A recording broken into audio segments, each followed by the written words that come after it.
Hello, friends. This is Nick with Project Thrive, and today I'm going to talk to you about change. But first, I'll open with a scenario that I've heard more than a few times. We want you to reach out to young people. How do we plan to do that? I respond. We hired you, they respond back. I've had this conversation multiple times and expect to have it at least a couple more in my ministry career.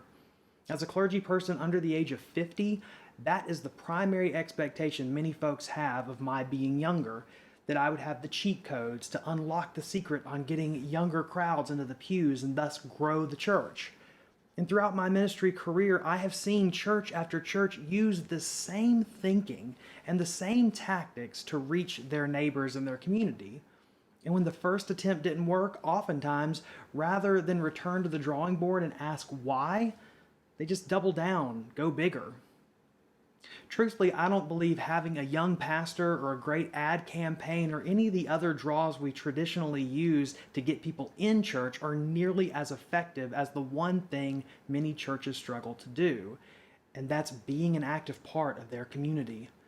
To do that, we have to expect that things may change as our communities change. And changing communities means changing our viewpoints on what makes a church successful, and that can be frustrating and even a painful process.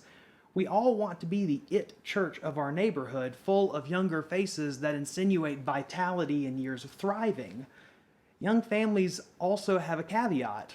By bringing about lots of transients as fewer people establish long-term roots in the midst of dynamic job markets.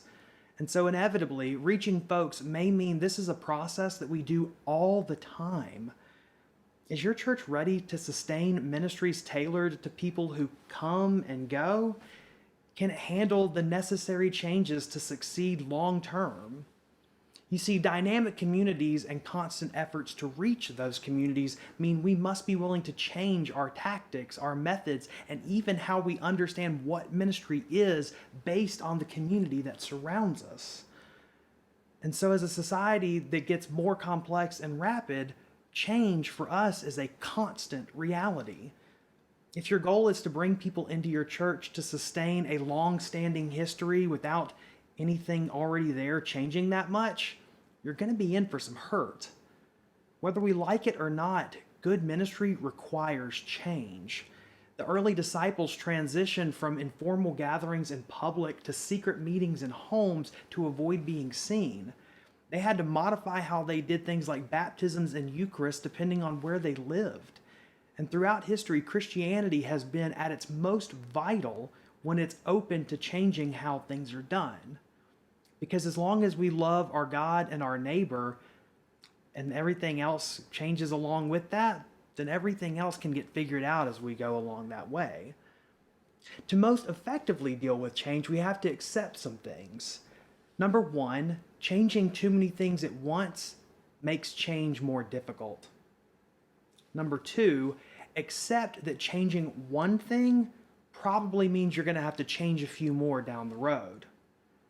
And number three, the one we all know well, that people who aren't invested in this process will embrace the status quo and reject change hard. To make change easier, there are steps that you can take. Number one, know your why. Why are we making this change? What's the purpose? How are we going to do it? What's the value behind it? Number two, be specific about what needs change, because the more vague you are, the harder decision making in the future will become. And number three, perhaps the most important of all, your values will keep you grounded in the midst of change. If you are aware of the pitfalls and embrace the possibilities, change moves from being scary to achievable. God be with you, friends.